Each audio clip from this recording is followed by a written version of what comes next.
Assalamualaikum warahmatullahi wabarakatuh. Perkenalkan, nama saya Muhammad Edi Pratama, NIM 0104201004, kelas Manajemen Dakwah semester 5, mata kuliah Sumber Daya Manusia, dosen pengampu Bapak Farhan Haikal STP MM.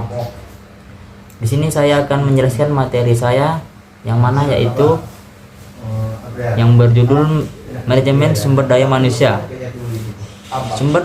Manajemen sumber daya manusia harus sesuai dengan kompetensi lulusan yang tercantum pada rencana perkuliahan mahasiswa. Lulusan program studi ini diharapkan memiliki kompetensi dalam melaksanakan kebijakan pengelolaan sumber daya manusia dalam organisasi pendidikan yang secara terus-menerus berkembang baik secara lokal, nasional maupun internasional, serta mampu memahami dan menganalisis isu-isu dan permasalahan pengolah sumber daya manusia dalam sistem organisasi pendidikan, serta mampu mengantisipasi berbagai kendala yang dihadapi oleh manajemen sumber daya manusia dalam menjalankan seluruh tugas dan kegiatan yang ada di lembaga pendidikan.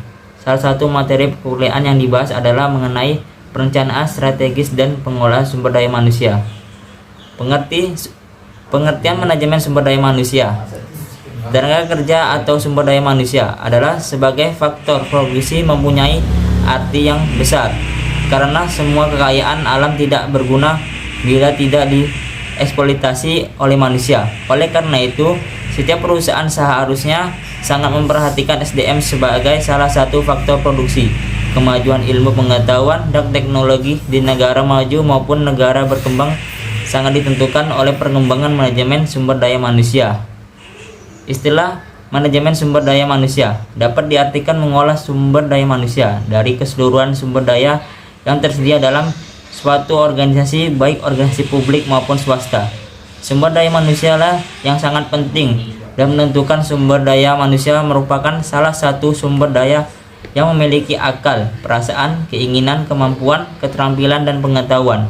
Selain itu, manajemen sumber daya manusia juga diartikan kemampuan manusia untuk mengolah sumber daya organisasi yang dimiliki seperti bahan baku, uang, dan informasi sehingga diperoleh kinerja yang baik.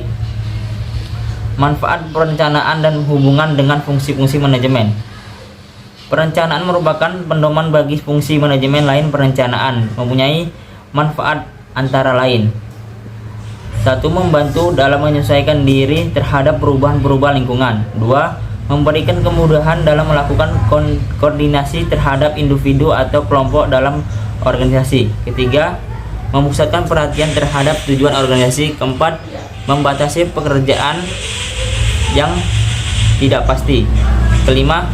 Menghemat waktu dan dana dalam mencapai tujuan. 6. Membantu dalam kegiatan pengawasan.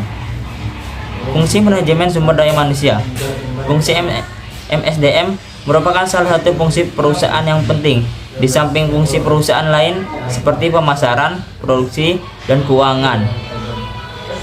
Saat ini semakin disadari bahwa SDM merupakan hal penting dan menjadi sumber keunggulan bersaing bagi organisasi. Seperti yang telah dikemukakan pada bagian sebelumnya, perubahan lingkungan bisnis telah membawa dampak pada bagian sebelumnya, merupakan sesuatu yang bersifat parsial ke arah yang lebih integrasi dan bersifat strategis. Departemen Personalia atau SDM akan diarahkan untuk memainkan peran yang lebih penting dalam tim manajemen.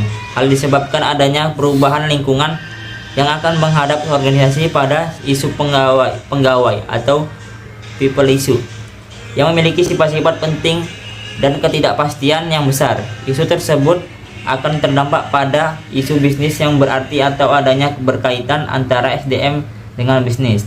Kesimpulannya, sumber daya manusia merupakan salah satu sumber daya keunggulan bersaing.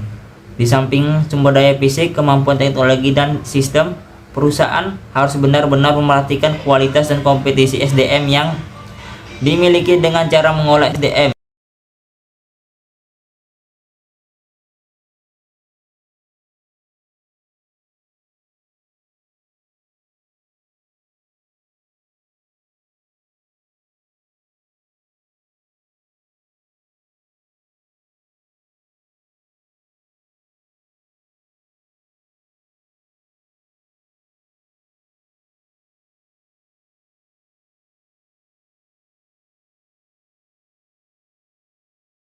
Sekian dari materi saya.